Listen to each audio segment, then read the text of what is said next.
क्या साधारण पत्थर में भगवान हो सकते हैं जो स्वयं घर से बाहर निकल कर आए या नदी से बाहर निकल कर आए? हाँ, यह सच है। भक्तिभाव की एक अनसुनी कहानी, दो कन्याओं की अद्भुत भक्ति जिससे ठाकुर जी स्वयं रीझ गए। कहानी की शुरुआत एक साधारण गांव से होती है जहां एक जमींदार की छोटी लड़की थी और उस गांव से कुछ दूरी पर एक राज्य था जहां एक राजा की बेटी रहती थी।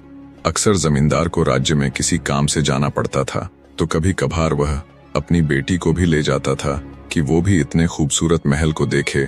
लड़की को भी महल की खूबसूरती और सुंदरता अच्छी लगती थी। जब भी अपने पापा के साथ जाती तो जमींदार तो अपने कार्य से जाता, लेकिन उसकी बेटी पूरे महल में खेलती।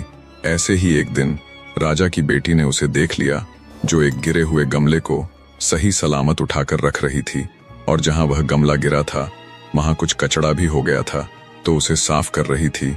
राजा की बेटी को उसका स्वभाव पसंद आया। वह उसके पास गई और बोली, तुम मेरी सखी बनोगी? वह साधारण लड़की पहले तो हिचकिचा गई कि राजा की बेटी मुझे सखी बनने को कह रही है। वह कुछ कह पाती, इतने में उसके पिताजी ने आवाज दी, बिटिया कहाँ हो?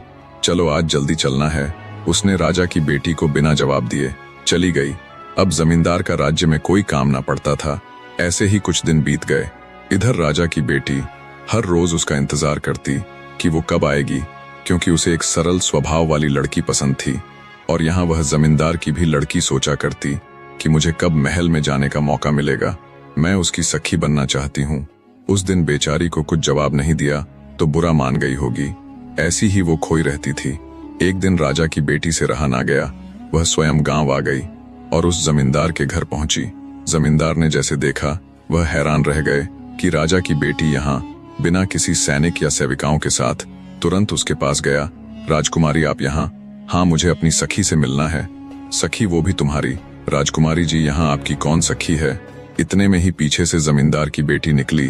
तुरंत राजा की बेटी ने उसे गले लगा लिया और बोली, बाबा ये है मेरी सखी। जमींदार एक पल के लिए स्तब्ध रह गया कि कहा महलों की राजकुमारी और कहा एक गांव की लड़की।